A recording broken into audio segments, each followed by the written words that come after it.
tiga binatang akhir zaman ini. Nah, pertanyaan saya, kenapa kenapa PJ mengkhotbahkan ini? Dengar baik-baik. Ini spirit yang ada nanti di akhir zaman. Even tadi saya katakan di depan bahwa ini bisa keluar binatang ini. Saya nggak tahu mereka berada di mana. Kalau naga di langit mungkin dia sembunyi di langit. Kalau Lewiatan di laut mungkin dia sembunyi di Lewiatan. Kalau Behemoth di darat itu mungkin dia sembunyi di darat. Mana sorgawi? Wahyu pasal 13. Binatang yang keluar dari dalam laut. Lalu aku melihat seekor binatang keluar dari dalam laut, bertanduk 10 dan berkepala 7. Di atas tanduk-tanduknya terdapat 10 mahkota, dan pada kepalanya tertulis nama-nama hujat. Binatang yang kulihat itu serupa dengan macan tutul, dan kakinya seperti kaki beruang, dan mulutnya seperti mulut singa. Dan naga itu memberikan kepadanya kekuatannya dan tahtanya dan kekuasaannya yang besar. Maka tampaklah kepadaku satu dari kepala-kepalanya seperti kena luka yang membahayakan hidupnya. Tetapi luka yang membahayakan hidupnya itu sembuh.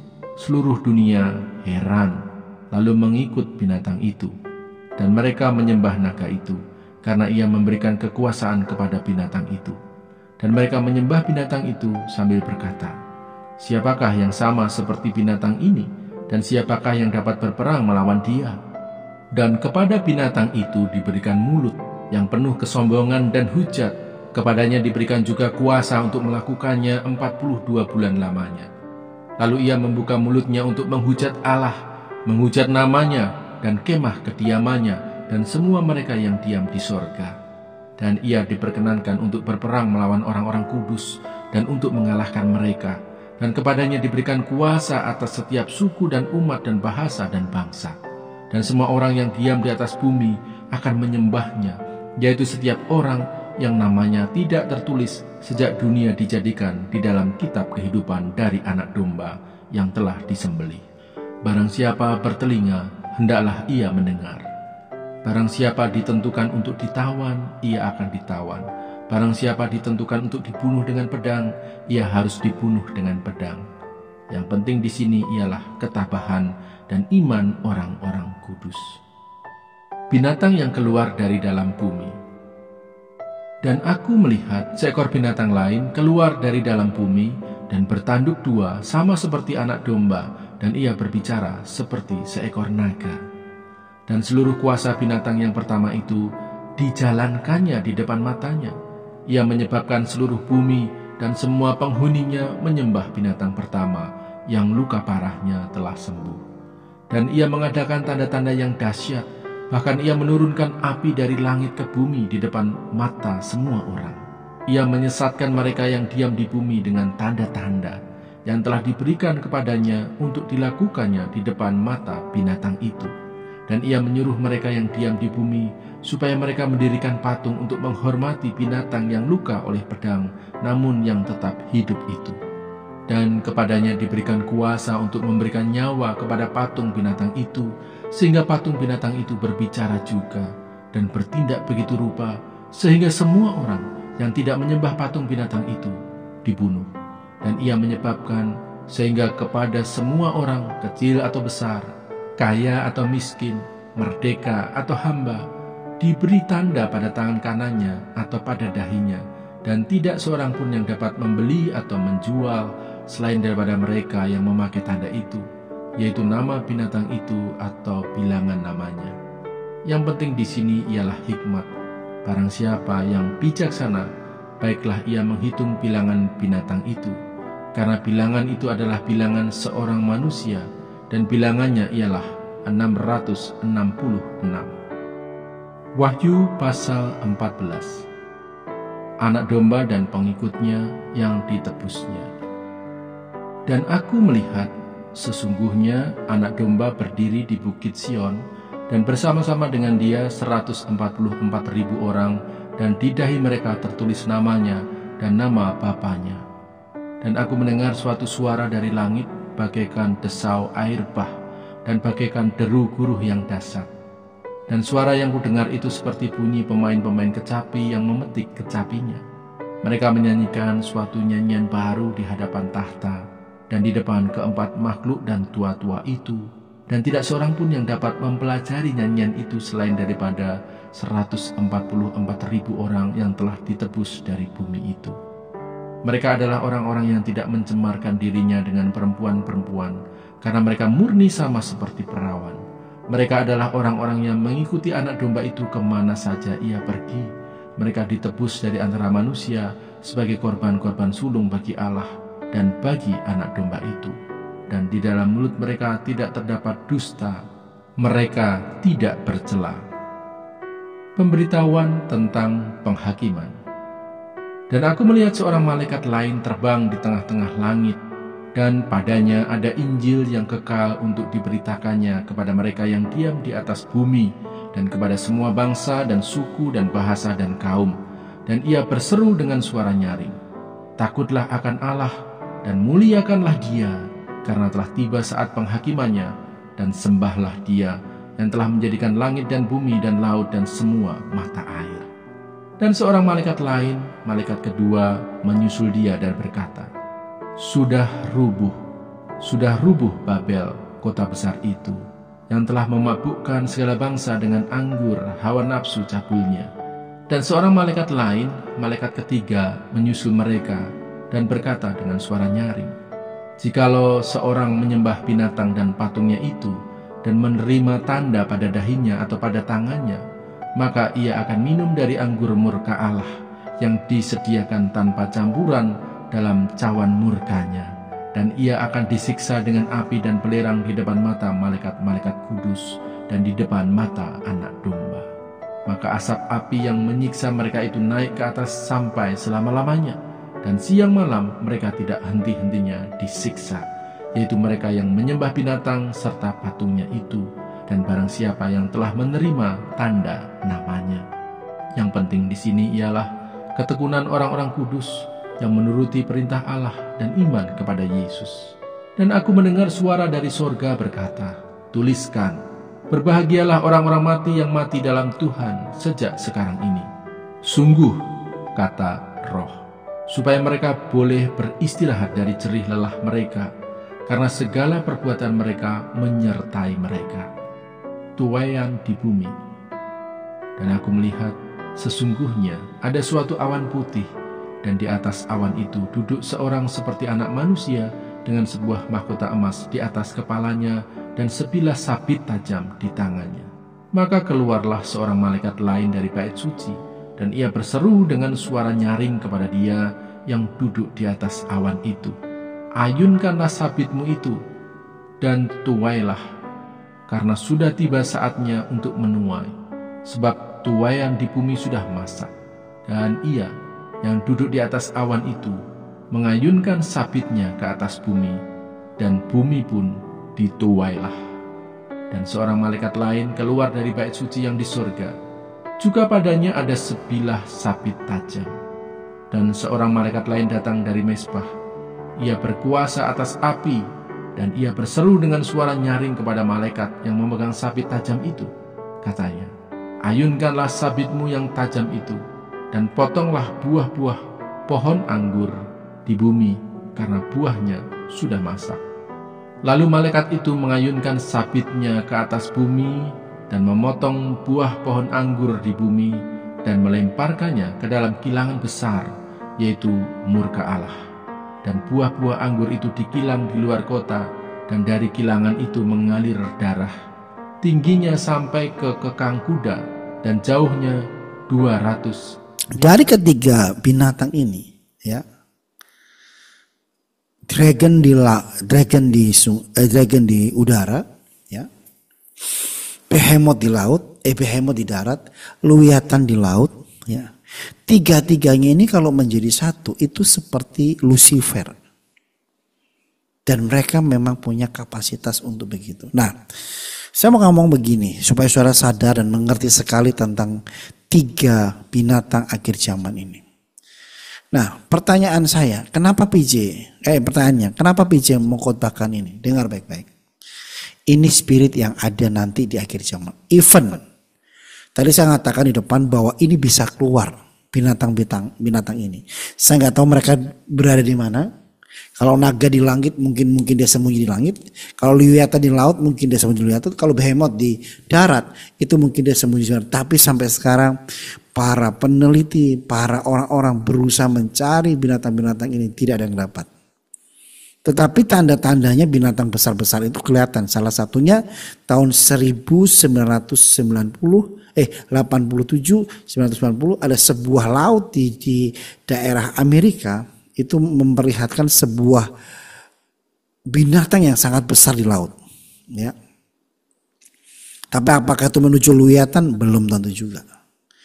Pernah sekali waktu orang melihat naga di langit, tapi juga belum tentu juga. Tetapi bisa keluar, bisa. Saya bilang di dalam dunia ini segala sesuatu yang kemungkinan bisa terjadi. Cuma ada cumanya nih. Kenapa bicara khotbahkan ini? Kita sedang berhati-hati dengan 3 spirit. Naga, Behemoth, dan Lewiatan. Nah, kita akan belajar. Pertama, spirit dari naga. Ya, saudara harus hati-hati. Naga itu adalah raja. Raja. Dia sombong, ya. Dia punya kuasa, dia punya power, dia punya otoritas, dan dia punya sesuatu yang membuat orang bisa sembah dia. Dia punya kekuatan super. Dan dia menggantikan posisinya Tuhan. Hati-hati saudara. Ya. Kalau sampai dalam hidupmu engkau memiliki karakter raja ini, karakter naga ini, Tuhan mau kamu hari-hari berubah. Ya. Pak, siosa naga, siosa anjing, siosa ayam, gak ada urusan. Ini bukan masalah sio. Ya. Siosa babi pak, gak ada urusan. Tapi saya mau katakan sama saudara, hari-hari ini banyak orang yang kena spirit naga ini. Ingin berkuasa, ingin punya power, ingin punya otoritas, sombong. Dia berusaha pakai segalanya. Ya. Yang kedua, spirit Behemoth. Apa tuh spirit Behemoth? Suka dipuji, suka minta, suka kepuasan. Dia mencari kepuasan, dia berusaha mencari sesuatu yang menyenangkan dia. Egois. Saya belum bisa tulis di PPT karena hari ini tuh acara saya padatnya bukan main saudara. Ya.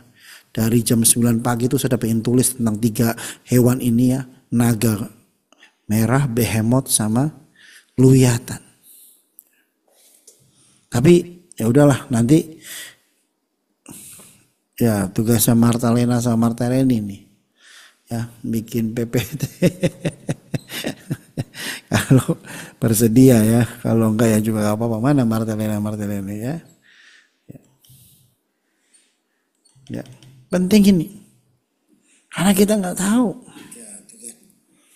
ya hewan-hewan ini sekarang di mana. Tapi minimal spiritnya kita ketahui dulu, karena itu semuanya dari firman Tuhan. Nah, Lewiatan itu spiritnya apa? Spiritnya kontrol. Spiritnya apa lagi Lewiatan? Menarik orang kepahitan. Menarik orang untuk tinggalkan Tuhan. Menarik orang untuk tidak lagi percaya dengan kuasa mujizat Tuhan.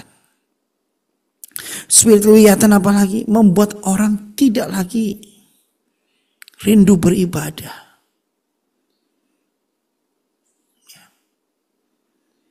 Jadi saudara hati-hati. Ya. 3 karakter hewan ini sangat mengerikan sekali.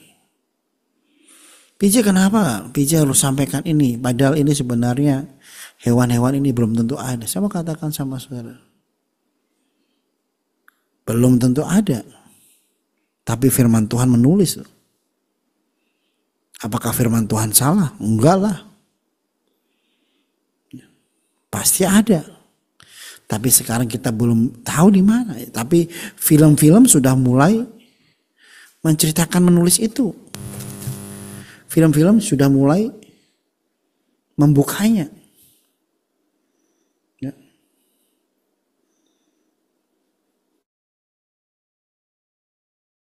Ngapain peduli dengan hewan-hewan ini, makhluk-makhluk ini, ya? Ngapain peduli dengan binatang-binatang ini, ya? Udahlah PJ, cari yang gampang-gampang aja ya untuk kita bisa nikmati berkat. Saya mau katakan saudara jangan menjadi Kristen yang hanya tahu berkat. Tapi tentang luyatan sudah nggak tahu, naga nggak tahu, behemoth nggak tahu. Ya. Karena kalau saudara pelajari lebih lagi, saudara, mereka ini punya keturunan.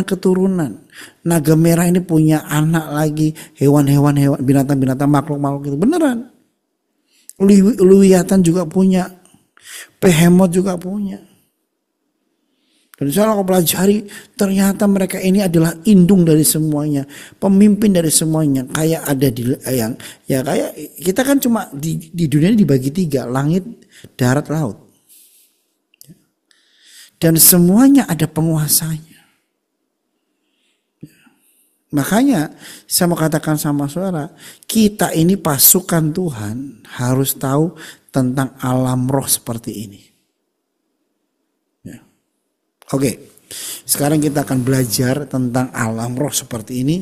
Setelah itu kita akan masuk dengan yang namanya kita menang dengan spirit ini. Dan akhirnya hujan deras dan akhirnya kita diberkati. Nah, sekali waktu saudara, kami disuruh Tuhan peperangan rohani. Saya masih ingat sekali pada waktu itu kami ke tempat yang namanya Maspari. Ya, itu jauh sekali dari Jakarta. Kami lewat Lampung, kami dari Lampung ke Palembang, dari Palembang kita ke satu tempat, dari satu tempat kita nyebrang. Mahalnya bukan main. Nah waktu nyebrang itu, saudara, saya bersama dengan tim, ya, kita naik kapal yang jelek sekali. Hari itu awan sangat tidak bersahabat, gelapnya bukan main. Saudara tahu itu Maspari itu di peta sebuah pulau kecil, tidak ada penduduk, kami disuruh sana peperangan rohani.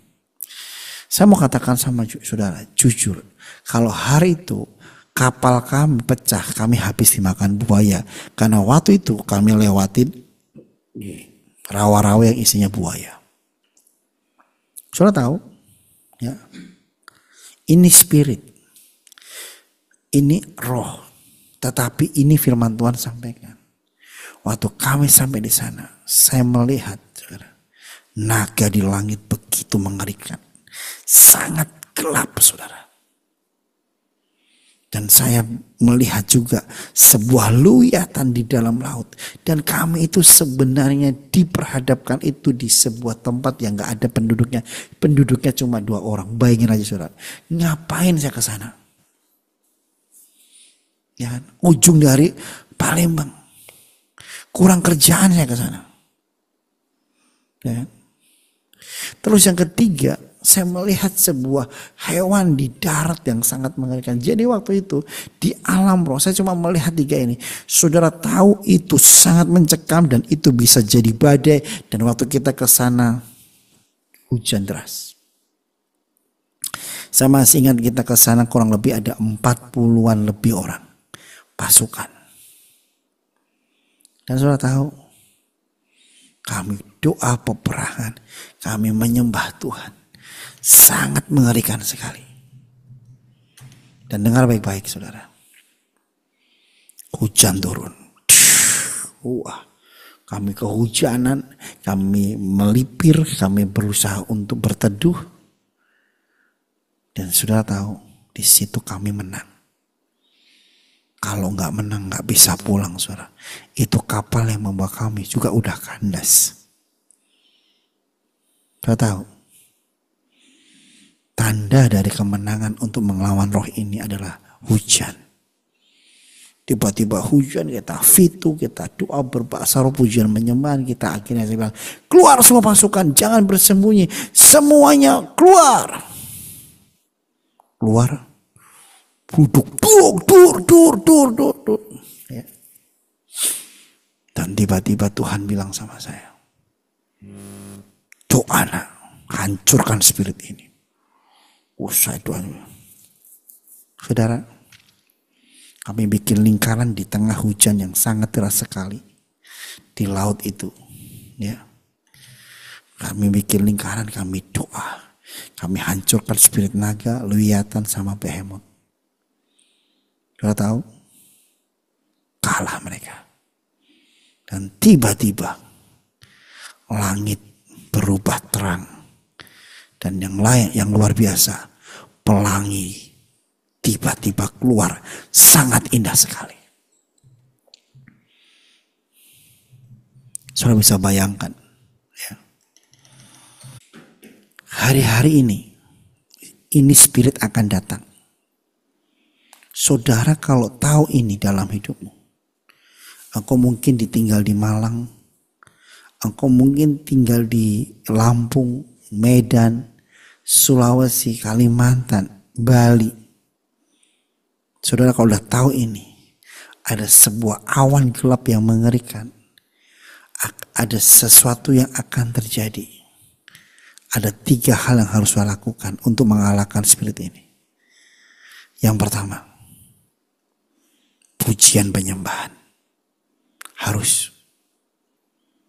Ya. Nyembah Tuhan. Sambil fitu, nyembah Tuhan. Karena gini saudara, saya percaya, ya, kalau udah geluduk, itu awan kan gelap, ya. Mungkin juga gempa, mungkin juga tsunami. Ini yang menggerakkan 3 spirit ini. Ya. Jadi kenapa PJ harus khotbahkan ini? Dengar baik-baik. Di dalam setiap malapetaka bencana gempa tsunami dan bicara tentang api keluar dari gunung, itu bicara tentang 3 makhluk ini yang melakukannya. Mengerikan sekali. Saudara, selalu gunung berapi itu di dalam film-film isinya naga-naga. Jadi kalau sudah gunung berapi meletus, naga itu keluar, api keluar, belerang, terus Behemoth, gempa, terus Lewiatan, tsunami. Kalau kita nggak waspada, kita nggak belajar nih hari ini, apa yang terjadi, berapa nyawa bisa habis dan hilang gara-gara ini. Ini yang pertama, ini kesaksian. Dan di situ saya berarti, pujian penyembahan. Yang kedua, kalau kamu lihat awan gelap, ngeri sekali. Tadi pujian dan fitu, ya. Apa yang harus lakukan, saudara? Bergandengan tangan dengan suami, istri, anak-anakmu. Berdoa, minta Tuhan pulihkan, jagain, supaya tidak terjadi itu. Pak, kalau saya sendiri gimana Pak? Saya nggak punya istri, nggak punya anak, saya masih jomblo. Pegangan sama pintu. Enggak dek. Pegangan sama pintu. Ya. Kalau saya jomblo gimana Pak? Ya pegangan sendiri lah, begini aja. Masa pegangan sama siapa ya kita nggak tahu kan. Ya. Amin saudara. Kalau punya teman ya pegangan sama teman. Ya. Tapi dari tadi saya khotbah saudara, dengerin khotbah tentang hewan-hewan binatang ini kalau ngantuk ya, tapi saya harus semangat ya supaya kita ini semua diberkati. Tanya percaya katakan amin, amin. Semangat ya. Yang ketiga, ya, apabila terjadi gelap kelam, saudara perkatakan deklarasi firman Tuhan dan berbahasa roh. Hari ini aku berdoa di dalam nama Yesus. Segala bencana tsunami, gunung meletus, gempa bumi tidak terjadi di Malang, tidak terjadi di Surabaya, tidak terjadi di Semarang. Karena itu sudah harus perhatikan baik-baik ya. Tidak ada malapetaka tanpa ada tanda-tanda alam. Lihat ya, pasti ada tanda alam. Gitu. Itu ngeri loh. Saya tuh waktu di Maspari. Kamu ikut gak John ke Maspari John? Ke Maspari waktu itu. Ya. Itu saya melihat itu kalau saya gak doa dan gak beringkal di laut tuh, gak tau lah, mungkin jadi pepes kita. Ngeri loh, itu udah mulai arah-arah kepada bencana alam. Yang pertama ya. Yang kedua, ya, sekali waktu saya naik ke sebuah gunung, ya, Gunung Salak. Saya melihat ada sesuatu yang nggak beres ini Gunung Salak. Waktu itu saya melihat, ini mengerikan, bisa meletus dan bisa menghancurkan banyak orang. Saudara, waktu itu saya melihat ada sebuah naga besar yang keluar dari gunung itu. Ya. Dan ada behemoth yang bersembunyi di semak-semak. Dan ada sebuah binatang yaitu burung funik. Funik itu anaknya naga. Ya. Dalam Chinese, naga sama burung funik ini dua raja langit. Saudara tahu burung funik ya? Tulisannya punik ya. Tapi burung punik di Alkitab nggak ditulis, nggak pernah ada burung punik ya. Tapi itu penglihatan saya. Kalau naga kan sudah lihatan, naga banyak banget di Alkitab ya, firman Tuhan. Tapi burung funik ini nggak ada. Burung punik ini burung yang memiliki ekor yang bagus seperti merak, tapi punya api. Funik, shoot gitu. Nah waktu itu saya melihat, naga, behemoth, funik. Ya, saya langsung doa. 2 raja langit datang, naga sama punik, 1 raja bumi datang, dan ini setan-setan. Tapi saya punya raja di atas segala raja menghancurkan. Saudara tahu? Waktu saya melakukan itu hujan, gelap, naik Gunung Salak itu siang-siang, sudah mengerikan sekali. Tapi saya waktu mempelajarinya, saya baru tahu dan sadar bahwa hari itu adalah hari di mana saya diajarkan satu hal sama Tuhan. Ada sesuatu yang menguasai di atmosfer, di gunung-gunung, di sungai, di laut-laut, dan di darat. Dan itu semuanya berhubungan dengan spirit yang menghancurkan bangsa dan dunia. Saya mau katakan sama saudara, ya. Saya percaya hari-hari ini, kalau saudara mengerti hal ini, akan menjadi sebuah benefit tersendiri, keuntungan sendiri. Minimal kalau di daerahmu ada kelam, langit yang mengerikan, laut yang sedang mencekam, saudara bisa langsung melakukan 3 hal ini. Pujian penyembahan, fitu, bergandengan tangan, minta kesepakatan dari Tuhan. Dan yang terakhir deklarasi firman Tuhan dan berbahasa roh. Itu mungkin bisa menyelamatkan sebuah kota. Mana Sorgawi.